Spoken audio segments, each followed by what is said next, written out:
Ancora una buona giornata da Tele Sardegna Network, da Renato Scanu, ovviamente qui in redazione con la presentazione del prossimo appuntamento del Calcio on the Road. Vorrei chiaramente dare un ringraziamento al nostro regista, all'assistente in studio. Ebbene, dal 4 all'11 sarò nuovamente all'estero, esattamente in Polonia, in questo nostro tour che ci vede protagonisti in tutta Europa, grazie ai nostri sponsor che vedete alle mie spalle, soprattutto World Design, che da qualche anno mi sostiene davvero alla grande, e poi tanti altri main sponsor che mi danno una grossa mano per portare avanti questo grande progetto a carattere europeo.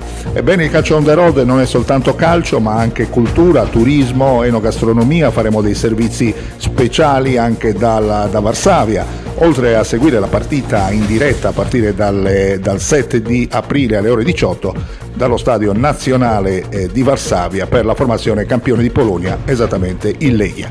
Trasferimento poi chiaramente con un treno speciale che mi porterà direttamente a Cracovia, nella città che ha visto nascere il Papa Giovanni Paolo II, poi diventato santo, e quindi dopo servizi speciali sia nella città di Varsavia che a Cracovia ci trasferiremo ancora una volta ad Auschwitz-Birkenau per aggiornare chiaramente su tutto ciò che è avvenuto nella storia per quanto concerne lo sterminio nazista.